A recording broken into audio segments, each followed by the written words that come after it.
Good morning, everybody. Welcome to this week's spelling in Year 4. We are introducing during the course of the video the pattern of the week's spellings, which is something we always do. This week we're going to be continuing our focus on prefixes. What I want you to do to begin with is just very quickly discuss with an adult what a prefix is. Hopefully you're becoming experts at prefixes now, and this shouldn't take too long. Press pause while you're talking and press play when you're ready to resume. Well, hopefully you've all been able to remember that a prefix is something that we add to the beginning of a word. Usually it creates another word that has a different meaning.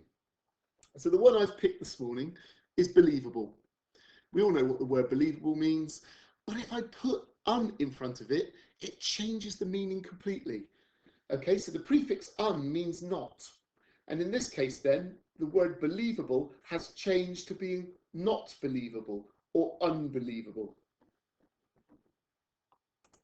Our main focus of the week this week is we're looking at the prefix x.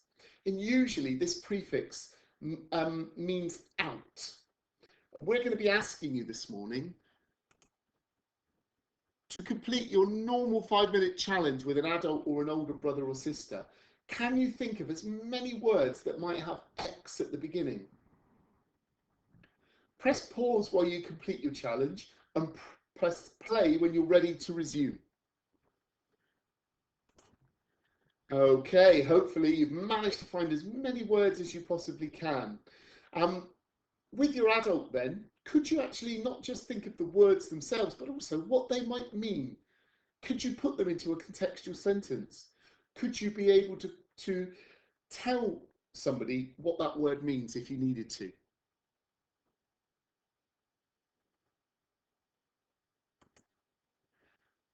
Okay, moving on. These are your spelling words for this week. Did you have any of these? Did you find any others? I'm willing to bet that you've been able to come up with even more words than we've got here.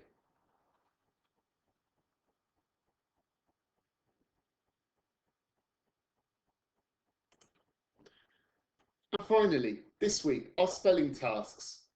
As usual, please complete the look, cover, write, check sheet. And also at the bottom there, you'll see that there's a second task there. And what we want you to do is to write sentences that use frontal adverbial phrases. But we also want, we only want you to do 5 of them. We want you to pick 5 of the words, but your sentences within, they must explain what that word means, so it shows you've got the understanding. Just one thing, frontal adverbials, we all know are a Year 4 writing target, Could you please remember, always put a comma after your frontal adverbial phrase? The next part there, we've got there a code breaking challenge, and that uses this week's spelling words. So have a little go at that. And finally, you've got your usual weekly word search, which you all usually enjoy doing. Hopefully, you'll be okay with those words for this week, and I look forward to speaking with you next week about next week's spellings. See you later. Goodbye.